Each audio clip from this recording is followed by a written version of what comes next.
అదే RTV app వార్తల్ని క్షణాల్లో చదివే అవకాశం ఉంటుంది. ఒక న్యూస్ పేపర్, ఒక టెలివిజన్ ఛానల్ మీ చేతుల్లో ఎప్పుడూ ఉంటాయి. ఆశా వర్కర్లకి కనీస వేతనం 26 రూపాయలు ఇవ్వాలని చెప్పేసి, అలాగే గ్రూప్ ఇన్సూరెన్స్ 6 లక్షల సౌకర్యం కల్పించాలని, వయో పరిమితి అంటే రిటైర్మెంట్ 62 సంవత్సరాలకి పెంచాలని చెప్పేసి, అలాగే వాళ్ళ ₹1,00,000 దాదాపు 18-30 ఏళ్ళు సర్వీస్ చేసి ఇంటికి పోయేటప్పుడు ₹1 కూడా బెనిఫిట్స్ లేదు.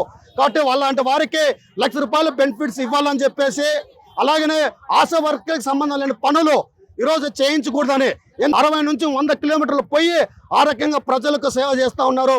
నిరంతరం గ్రౌండ్ వర్కుల్లో ఈరోజు ఆర్థిక తర్వాత వైద్య రంగంలో గ్రౌండ్ లెవెల్లో ఏదన్నా ఈరోజు తెలుసుకోవాలంటే ప్రభుత్వం కీలకంగా స్తంభాలుగా ఉన్నటువంటి ఆశా వర్కర్లకు ఈరోజు పైన రాష్ట్ర ప్రభుత్వం మొండి వ్యాపార వ్యవస్థ ఉంది. ఇవన్నీ ఆలోచన చేస్తే ఈరోజు చలో విజయవాడ చేపట్టడం జరిగింది. ఈరోజు కలెక్టర్ కార్యాలయాల వద్ద ఆరంభం మాత్రమే చేసిన ఈ పోరాటం ఆరంభం మాత్రమే. ఇది కూటమి ప్రభుత్వం ఆలోచన చేయాలా. అసెంబ్లీ సమావేశాలు జరుగుతున్నాయి, ఈరోజు చర్చ జరగాల స్కీమ్ వర్కర్ల గురించి అని చెప్పేసి డిమాండ్ చేస్తాం. లేకపోతే గన రాబోయే రోజుల్లో నిరవధికంగా కూడా చేయడానికి ఈరోజు ఆశా వర్కర్లు అలాగే స్కీమ్ వర్కర్లు ఈ రాష్ట్రంలో సిద్ధంగా ఉన్నారని చెప్పేసి తెలియజేస్తా ఉన్నాం.